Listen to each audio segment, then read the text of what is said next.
Hello students, my name is Aditi Yadav. तो हम कर रहे हैं आज थर्मोडायनेमिक्स का लेक्चर नंबर 2। इस लेक्चर में हम बात करते हैं सबसे पहले इंटरनल एनर्जी की। तो बच्चा, इंटरनल एनर्जी को U और E, या आप U से डिनोट कर सकते हो और आप E से भी इसे डिनोट कर सकते हो इंटरनल एनर्जी को। तो देखो, इंटरनल एनर्जी क्या होती है। इंटरनल एनर्जी होती है किसी भी सिस्टम की जो टोटल एनर्जी होती है। देखो, सिस्टम में बहुत सारी एनर्जीज होती हैं। Example, kinetic energy, potential energy. अगर वहां पे हीट इन्वॉल्व है तो वहां पे थर्मल एनर्जी होगी, राइट। और बहुत सारी मैनी मोर एनर्जीज होती हैं किसी भी सिस्टम में। तो उस सिस्टम में जितनी भी एनर्जी हैं उन सबको इन टोटल जनरली बोल दिया जाता है इंटरनल एनर्जी, राइट। तो देखो, एग्जाम्पल लेते हैं हम। जैसे पानी उबल रहा है, बॉइलिंग वाटर, ये तो जनरली आप लोग अपने घर में भी देखते हैं, ठीक है, बॉइलिंग वाटर। तो इसमें क्या होता है, जैसे पानी उबलता है तो आपने देखा होगा छोटे छोटे बबल्स बनते हैं, राइट। जब पानी उबल रहा है तो ऐसे छोटे छोटे बबल्स बन रहे हैं, कोई इधर टक्कर मार रहा है, कोई उधर टक्कर मार रहा है, राइट। तो जब वो जो बबल्स हैं, वो जो बबल्स को इधर टकरा रहा है, कोई उधर टकरा रहा है, तो उसमें क्या है बच्चा, बॉइलिंग वाटर में कौन सी एनर्जी है। एक तो काइनेटिक एनर्जी, क्योंकि मोशन में है, राइट। नेक्स्ट, अगर वहां हीट इन्वॉल्व है, ऑब्वियसली हीट इन्वॉल्व है तभी तो बॉयल हो रहा है वाटर। तो हीट इन्वॉल्व है तो इसीलिए उसमें एक और एनर्जी होगी बच्चा, और वो होगी हमारी थर्मल एनर्जी। तो हमारे सिस्टम में, सिस्टम क्या है यहाँ पे, बॉइलिंग वाटर। तो बॉइलिंग वाटर के अंदर यानी हमारे सिस्टम के अंदर कौन सी एनर्जी हुई, kinetic energy plus thermal energy, right. और भी एनर्जीज होती हैं जिनके बारे में बहुत ज्यादा डिटेल में हमें नहीं जाना है फिलहाल। तो उन सब एनर्जी का, इस सिस्टम के अंदर जितनी भी एनर्जीज हैं उन सब के टोटल एनर्जी के सम को हम बोल देते हैं इंटरनल एनर्जी। और इसे हम U से भी डिनोट कर सकते हैं और E से भी डिनोट कर सकते हैं, दोनों डिनोशंस राइट हैं, राइट। अब देखिए, ये बहुत ही इंपॉर्टेंट है। ये क्या लिखा है, ये वही है, the energy possessed by system by virtue of its existence. यानी एनर्जी किसमें, सिस्टम की energy. It includes all forms of energy which are internal, उसकी सारी जो एनर्जीज हैं जो उसके अंदर हैं। काइनेटिक एनर्जी कहीं बाहर से तो नहीं आई, सिस्टम के अंदर थी।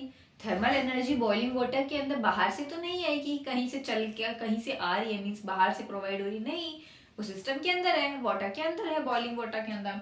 तो वही बोला है कि जो इंटरनल है, जो सिस्टम की खुद की अंदर की एनर्जी है, उन सारी एनर्जी की फॉर्म्स को क्या बोलते हैं बच्चा, इंटरनल एनर्जी। और उसे डिनोट किया जाता है U से और E से, राइट। देखिए, अब ये क्या लिखा है, The absolute value of internal energy can't be measured, but change in internal energy can be measured. इसका सिंपल सा मीनिंग है कि हम एग्जैक्ट वैल्यू को नहीं बता सकते कि इंटरनल एनर्जी की एग्जैक्ट वैल्यू ये है, नहीं बता सकते। क्योंकि जैसे अभी मैंने बोला, इंटरनल एनर्जी क्या होती है, एक सिस्टम के अंदर बहुत सारी एनर्जीज होती हैं। हमें तो लिमिटेड टाइप्स ऑफ एनर्जीज पता है, kinetic energy, potential energy, thermal energy, right. लेकिन एनर्जीज का टाइप बहुत होता है, बहुत वास्ट होता है, तो सारी एनर्जीज का आपको नहीं पता होता है। तो आप किसी भी सिस्टम की इंटरनल एनर्जी की एग्जैक्ट वैल्यू को आप नहीं बता सकते, मीजर नहीं कर सकते। तो इसीलिए बच्चा, हम क्या करते हैं, लेकिन हम उस इंटरनल एनर्जी के चेंज को मीजर कर सकते हैं, राइट। एग्जैक्ट वैल्यू नहीं बता सकते कि कितनी एनर्जीज हैं, उन सब का टोटल कर दो, आप नहीं बता सकते आप। लेकिन आप चेंज बता सकते हो कि इनिशियल में इस सिस्टम में, जैसे कि एक वाटर के अंदर बॉयल होने से पहले उसके अंदर ये इंटरनल एनर्जी थी, फिर हमने एक मान लो उसके अंदर वाटर जब बॉयल हुआ उससे पहले उस सिस्टम के अंदर क्या एनर्जी थी, U1। ये U1 क्या है, इंटरनल एनर्जी। 1 यानी मैंने बोला इनिशियल को, तो U1 क्या है बच्चा, इनिशियल इंटरनल एनर्जी। जब मैंने थर्मोडायनेमिक प्रोसेस किया, यहां मैंने थर्मोडायनेमिक प्रोसेस क्या किया, हीट प्रोवाइड की, तभी तो बॉइलिंग हुआ ना वाटर। तो वाटर को बॉईल करना है, वाटर को बॉईल करने से पहले जो नॉर्मल वाटर था उसकी इंटरनल एनर्जी थी U1, राइट। जब थर्मोडायनेमिक प्रोसेस यानी मैंने बॉइलिंग स्टार्ट की, हीट किया, तो हीट करने के बाद उसमें कुछ और एनर्जीज ऐड हुई होंगी, कुछ चेंजेस हुए होंगे एनर्जीज में, बॉइलिंग की वजह से, हीट की वजह से थर्मल एनर्जी भी आई होगी। तो सेकंड मेरी जो हमारी इंटरनल एनर्जी आई वो क्या हो गई, U2, राइट।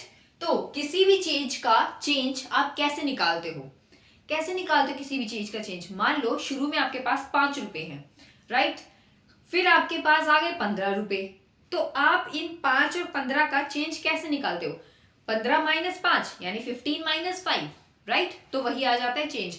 सिमिलरली हमें करना है, इनिशियल एनर्जी क्या थी सिस्टम की, U1, internal energy initial U1।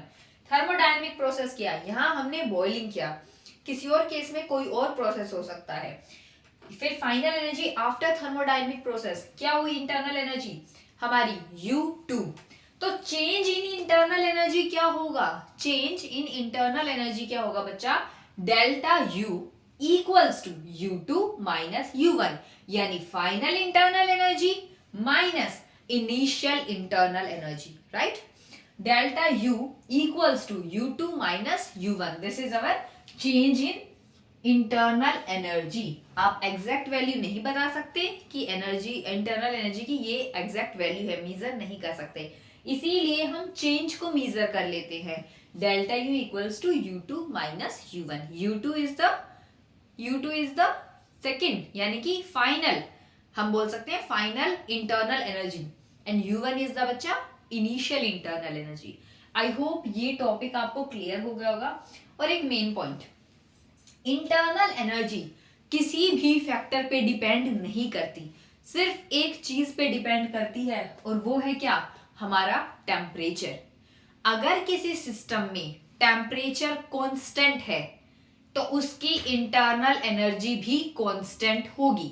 या कांस्टेंट मतलब किसी भी सिस्टम का टेम्परेचर चेंज नहीं हो रहा है, वो एक फिक्स पर्टिकुलर टेम्परेचर पर है वो सिस्टम, तो उसकी इंटरनल एनर्जी भी कांस्टेंट रहेगी, वो भी चेंज नहीं होगी। बट अगर किसी भी इस सिस्टम का टेम्परेचर इंक्रीज या डिक्रीज कर रहा है, यानी चेंज हो रहा है, तो हमारी इंटरनल एनर्जी भी चेंज होगी। अगर किसी, मान लो आपको एक सिस्टम बोल दिया, उस सिस्टम के अंदर आपको कंडीशंस दे दी, वॉल्यूम चेंज कर दी, प्रेशर चेंज कर दिया, बट टेम्परेचर कांस्टेंट रखा, तो इंटरनल एनर्जी क्या होगी बताइए, इंटरनल एनर्जी कांस्टेंट होगी। क्यों, भले ही आप प्रेशर चेंज करो, वॉल्यूम चेंज करो, कुछ भी चेंज करो, बट इनिशियल एनर्जी सिर्फ एक ही चीज पे डिपेंड करती है, और वो है टेम्परेचर। टेम्परेचर कांस्टेंट तो इंटरनल एनर्जी कांस्टेंट। टेम्परेचर अगर चेंज हुआ, टेम्परेचर अगर फ्लक्चुएट हुआ, तो हमारा इंटरनल एनर्जी भी चेंज होगा, दैट्स इट। टेम्परेचर के अलावा यूनिवर्स में कुछ भी चेंज हो जाए, कुछ भी ऊपर नीचे दाएं बाएं कुछ भी कैसे हो जाए, लेकिन इंटरनल एनर्जी पे कोई इफेक्ट नहीं होगा। अफेक्ट करेगा तो सिर्फ है टेम्परेचर, राइट। नेक्स्ट क्या है हमारा, first law of thermodynamics, right. तो देखो फर्स्ट लॉ बच्चा क्या कहता है, फर्स्ट लॉ हमारा डेल्टा U यानी कि change in internal energy equals to Q plus W, यानी चेंज इन इंटरनल एनर्जी जो है वो किसके इक्वल है, किसके सम के इक्वल है, वो इक्वल है हीट ट्रांसफर। Q क्या है, हीट ट्रांसफर, प्लस W क्या है, वर्क डन। अब work done on the system भी हो सकता है, work done by the system भी हो सकता है, राइट। अगर work done on the system है, सिस्टम के ऊपर वर्क डन है, तो हम यहाँ पे वर्क डन जो आएगा, वर्क डन की वैल्यू वो पॉजिटिव लेंगे। अगर work done by the system है तो हम वर्क डन की वैल्यू नेगेटिव लेंगे। सिमिलरली हमारा हीट ट्रांसफर होता है, ठीक है, पॉजिटिव और नेगेटिव। अगर सिस्टम से सराउंडिंग में हीट जा रही है और अगर हमारी सराउंडिंग से सिस्टम में हीट आ रही है, तो हम पॉजिटिव और नेगेटिव वैल्यूज रखेंगे, राइट। जनरली ये होता है delta U equals to Q plus W, where delta U is change in internal energy, Q is the heat transfer and W is the work done. I hope ये आपको clear हो गया होगा। अभी हम इसको फर्दर एक्सप्लेन करते हैं हमारे फर्स्ट लॉ ऑफ थर्मोडायनेमिक्स को, right.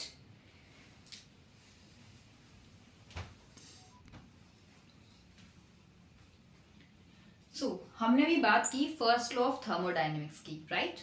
First law of thermodynamics में हमने देखा कि डेल्टा U यानी चेंज इन इंटरनल एनर्जी बच्चा किसके इक्वल है, heat transfer means Q plus work done, work done क्या है हमारे यहाँ पे W, राइट। सो हम बात करेंगे अब एक आइसोलेटेड सिस्टम में, केस है हमारा ये एक आइसोलेटेड सिस्टम का। अब आप फर्स्ट लेक्चर में पढ़ चुके हो आइसोलेटेड सिस्टम का मतलब क्या होता है। आपने 3 टाइप्स के सिस्टम पढ़े थे बच्चा।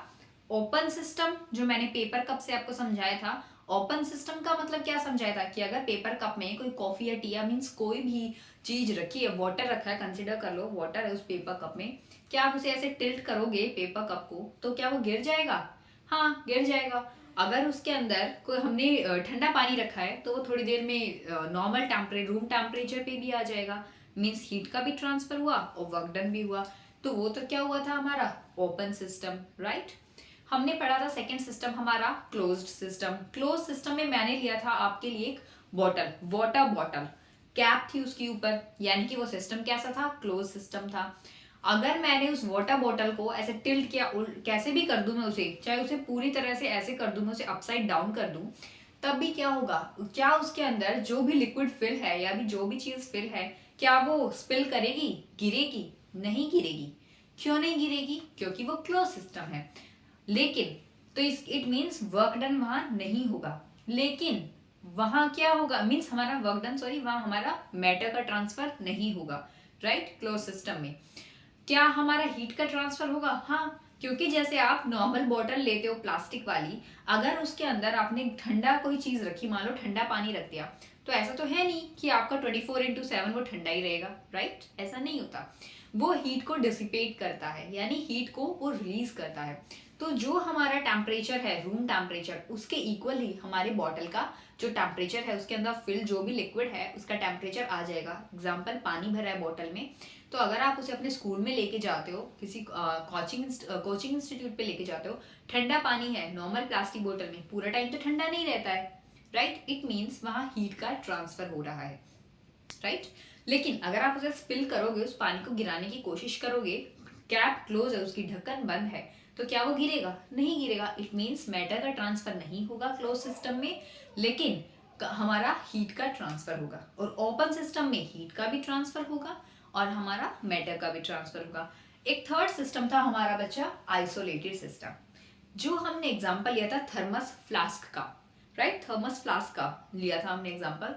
उस थर्मस फ्लास्क में क्या होती हैं हमारी, क्या होता है आइसोलेटेड सिस्टम, उसके अंदर ना ही तो वो क्लोज है, सिंपल सी बात है, ढक्कन वक्कन लगा है उसका, ना ही तो उसके अंदर का जो पानी है या कोई भी चाय वगैरह कुछ भी है वो नहीं गिरेगा। इट मीन्स मैटर का ट्रांसफर नहीं हो रहा। लेकिन थर्मस फ्लास्क के अंदर रखी हुई गर्म चाय गर्म ही रहेगी, राइट। गर्म चाय गर्म ही रहेगी। अब ये मत कहना थोड़ी देर बाद ठंडी हो जाएगी, मतलब थोड़ी देर इट मीन्स 8-9 घंटे या कुछ टाइम के बाद ठंडी हो जाएगी ना। इसको हम आइडियल केस लेके चलते हैं। अगर आपके एग्जाम में आएगा थर्मस फ्लास्क का, तो बच्चा आप उसे क्या करोगे? आइसोलेटेड सिस्टम में ही काउंट करोगे। ये नहीं कि नहीं हमारे थर्मस फ्लास्क में तो ठंडी हो जाती है, ऐसा नहीं करना है कि 6-7 घंटे बाद ठंडी हो जाएगी, नहीं, वो एक आइडियल केस माना जाता है, ठीक है। तो क्या करना है, थर्मस फ्लास्क के अंदर जो भी हमारा पानी चाय जो भी रखी है, वो गर्म है तो गर्म ही रहेगा, ठंडा है तो वो ठंडा ही रहेगा। जैसे मिल्टन की बॉटल्स आती हैं, अंदर से ग्लास की कवरिंग होती है, वो बॉटल्स में अगर आप ठंडा पानी रखते हो तो वो पानी ठंडा ही रहता है, राइट। तो इट मीन्स आइसोलेटेड सिस्टम में ढक्कन बंद है तो मैटर का ट्रांसफर नहीं होगा, उल्टा सीधा कैसे भी कर लो आप उस बोतल को। और उसके अंदर क्या है, हमारा हीट का भी ट्रांसफर नहीं होगा। इट मीन्स आइसोलेटेड सिस्टम में क्या पढ़ा हमने? हीट का ट्रांसफर नहीं होगा। तो Q क्या होगा? 0। Q क्या है? Heat transfer. तो Q क्या हो जाएगा? 0।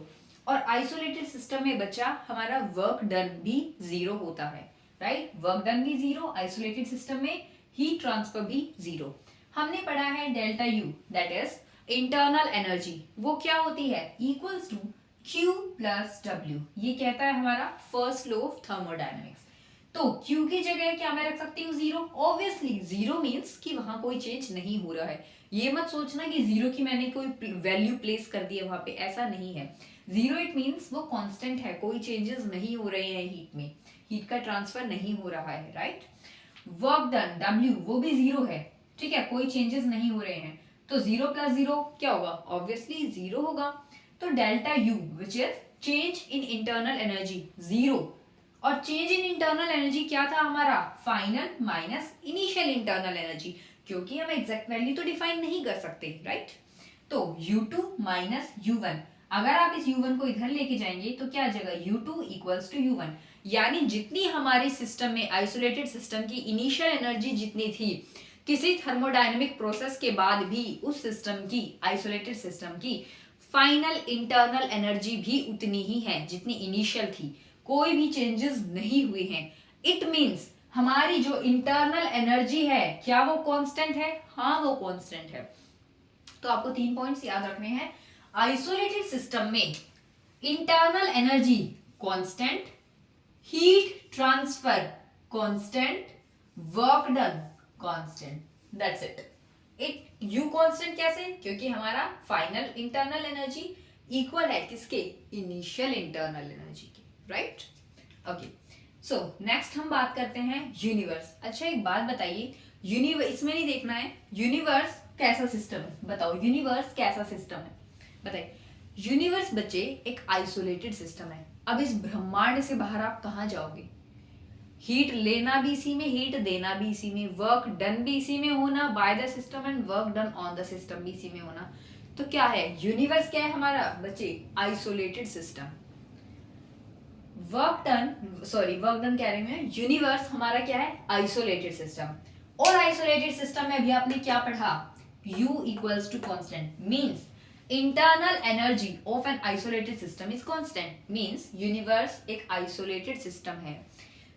आइसोलेटेड सिस्टम, अब कंफ्यूज मत, तो आइसोलेटेड सिस्टम क्यों नहीं है बच्चा? देखो, आप वाटर बॉईल कर रहे हो, इसी यूनिवर्स में रह के कर रहे हो ना, इसी यूनिवर्स में हो रहा है वाटर बॉईल, या कोई अदर यूनिवर्स में जा रहे हो आप, ये यूनिवर्स है, इसी में ही आपका सराउंडिंग्स है, इसी में आपका सिस्टम है, सराउंडिंग से सिस्टम में और सिस्टम से सराउंडिंग में heat transfer. Work done surrounding system पे कर रही है या सिस्टम कर रहा है? Work done by the system हो रहा है। हो तो सारा काम इसी यूनिवर्स में हो रहा है ना। जैसे कि मान लो यूनिवर्स को, मैं एग्जांपल ले लो, यूनिवर्स तो ऑब्वियसली बहुत बड़ा है। मान लो आप एक्सपेरिमेंट अपनी लैब में कर रहे हो, केमिस्ट्री लैब में आप एक्सपेरिमेंट कर रहे हो। अब आपका सिस्टम क्या है? जो आप कर रहे हो बीकर के अंदर, जो किसी भी फ्लास्क में आप कर रहे हो, वो क्या होगा? आपका सिस्टम, ठीक है? वो केमिकल जो भी आप ले रहे हो उस बीकर के अंदर, उस फ्लास्क के अंदर, वो क्या होगा? आपका सिस्टम। बाकी पूरी लैब आपकी क्या हो जाएगी? सराउंडिंग। अगर मैं आपकी खाली इस लैब को यूनिवर्स मान के चलती हूँ, तो हीट ट्रांसफर अगर सिस्टम से सराउंडिंग में होगी तो भी लैब के अंदर ही हो रही है, और अगर सराउंडिंग से सिस्टम में होगी तो भी लैब के अंदर हो रही है। इट मीन्स यूनिवर्स जो है हमारा पूरा एक क्या है? Isolated system. सारी कोई भी केमिकल रिएक्शन हो, कोई भी थर्मोडायनेमिक प्रोसेसेस हो, इसी यूनिवर्स में होती हैं। तो यूनिवर्स क्या है? एक आइसोलेटेड सिस्टम। और आइसोलेटेड सिस्टम की अभी अभी हमने पढ़ा इंटरनल एनर्जी कांस्टेंट होती है, राइट? अब कांस्टेंट का मतलब क्या है? कि पहले जितनी इनिशियल एनर्जी जितनी थी, फाइनल इंटरनल एनर्जी भी उतनी ही है। तो क्या मैं बोल सकती हूं कि energy can neither be created nor be destroyed. Initial भी उतनी है, फाइनल भी उतनी है। इट मींस ना ही कोई एनर्जी क्रिएट हुई है, ना ही तो एनर्जी में इंक्रीज हुआ है, ना ही कोई एनर्जी डिस्ट्रॉय हुई है, ना ही एनर्जी में डिक्रीज हुआ है, कांस्टेंट है। तो क्या ये सही है कि हम बोलते हैं ना हमेशा energy can nether be created nor be destroyed? तो वो इस पे बेस्ड है, राइट? हम यूनिवर्स को कंसीडर करके बोलते हैं, राइट? सो ये जो हमारा फर्स्ट लॉ ऑफ थर्मोडायनेमिक्स है, ये क्या है? हमारा law of conservation of energy, कि एनर्जी यूनिवर्स में हमेशा कंजर्व रहती है, ना ही वो क्रिएट होती है, ना ही वो डिस्ट्रॉय होती है, राइट? अब आप, मैं यूनिवर्स की बात कर रही हूँ, किसी पर्टिकुलर सिस्टम या सराउंडिंग की बात नहीं कर रही हूँ, राइट? सो आई होप ये आपको क्लियर हो गया होगा। अब पढ़ते हैं हमारा next law, that is zeroth law of thermodynamics. तो ये बात है भेड़े के जमाने की, जो आप पढ़ देखते हो तारक मेहता। तो ये बात है उस जमाने की जहां पर हमें टेम्परेचर का concept with respect to thermodynamics नहीं पता था, कि टेम्परेचर इंक्रीज कर दो तो कौन से factor, pressure, volume, internal energy किस पे अफेक्ट होगा, टेम्परेचर में डिक्रीज कर दूं तो कौन सा घटेगा, बढ़ेगा, इंक्रीज डिक्रीज क्या होगा, कुछ नहीं पता था। तो ये उस जमाने की बात है हमारे जमाने की, राइट? तो it was derived when concept of temperature was unknown to us, जब नहीं पता था। तो इन्होंने क्या देखा कि अगर ये है 3 सिस्टम, ए सिस्टम, सिस्टम बी, सिस्टम सी, अगर ए सिस्टम सिस्टम सी के साथ थर्मल इक्विलिब्रियम में है। अब थर्मल इक्विलिब्रियम आपके लिए नया चीज आया होगा। थर्मल इक्विलिब्रियम क्या होता है? When there is no flow of heat, देखो इक्विलिब्रियम यानी इक्वल, इक्विलिब्रियम यानी इक्वल, थर्मल यानी हीट से रिलेशन होगा कहीं ना कहीं। तो थर्मल इक्विलिब्रियम का मतलब है कि अगर दो बॉडीज कनेक्टेड हैं, अगर दो बॉडीज कनेक्टेड हैं, दो सिस्टम आपस में कनेक्टेड हैं, वो थर्मल इक्विलिब्रियम में तभी आएंगे जब उनके बीच में कोई भी heat of transfer heat transfer नहीं होगा, फ्लो ऑफ हीट ट्रांसफर नहीं होगा, कोई हीट ट्रांसफर नहीं होगी, तभी वो दो कनेक्टेड बॉडीज, दो कनेक्टेड सिस्टम्स थर्मल इक्विलिब्रियम में होंगे, राइट।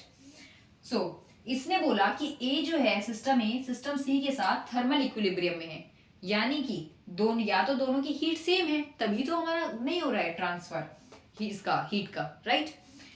और ए सिस्टम ए हमारा सिस्टम बी के साथ भी थर्मल इक्विलिब्रियम में है, यानी जितना इसका टेम्परेचर है, जितने इसमें हीट है ए में, उतनी ही सिस्टम सी में हीट है, और जितनी ए में है उतनी ही सिस्टम बी में है। तो क्या मैं कह सकती हूं कि जब ए सिस्टम, मान लो हम कंसीडर करते हैं, मान लो ए के पास 10 टॉफी है, ए के पास 10 टॉफी है, सी के पास भी 10 टॉफी है, सी के पास भी 10 टॉफी है, राइट। दोनों की टॉफी इक्वल है, दोनों इक्विलिब्रियम में है। अब ए को बी के साथ भी इक्विलिब्रियम में होना है, तो बी के पास कितने टॉफी होनी चाहिए? 10 टॉफी, राइट। ए सी के साथ इक्विलिब्रियम में है क्योंकि उसके पास भी 10 टॉफी है ए के पास, और सिस्टम सी के पास भी 10 टॉफी है, और सिस्टम बी के साथ ए थर्मल इक्विलिब्रियम में है, तो सिस्टम ए के पास 10 टॉफी है तो बी के पास भी तो 10 टॉफी होंगी। तो क्या मैं बोल सकती हूँ कि मेरा सिस्टम बी और सिस्टम सी भी तो थर्मल इक्विलिब्रियम में है, क्योंकि इन दोनों के पास भी सिमिलर टॉफी है, राइट। तो अब टॉफी का केस करो खत्म, हम बात कर रहे हैं हीट ट्रांसफर की। तो यानी कि जब सिस्टम ए सी के साथ थर्मल इक्विलिब्रियम में है, दोनों की हीट सेम है, और सिस्टम ए बी के साथ भी इक्विलिब्रियम में, मतलब दोनों के साथ ही, तो ठीक है, तो क्या बोल सकते हैं कि बी और सी भी तो थर्मल इक्विलिब्रियम में हो सकते हैं? हाँ हो सकते हैं भाई। ए सी का दोस्त है, ए बी का भी दोस्त है, तो कभी ना कभी तो बी और सी में भी फ्रेंडशिप होगी, दोस्ती हो जाएगी। तो इसीलिए बी और सी भी क्या है, हमारे थर्मल इक्विलिब्रियम में है। अब आप बोलोगे कि हाँ इसमें था ही क्या नया पढ़ने को, लेकिन बच्चे ये तब की बात है, उस जमाने की, जब टेम्परेचर के बारे में कोई भी चीजें नहीं पता थी। ये उस टाइम की बात है जब टेम्परेचर के बारे में चीजें नहीं पता थी। आई होप ये आपको क्लियर हो गया होगा, राइट। ये इंपॉर्टेंट है कि आइसोलेटेड सिस्टम में इंटरनल एनर्जी कांस्टेंट रहती है, और क्यू हीट ट्रांसफर नहीं होता है, और वर्क डन भी 0 रहता है, कोई चेंजेस नहीं होते हैं, राइट। सो मूव करते हैं अपने नेक्स्ट स्लाइड पे।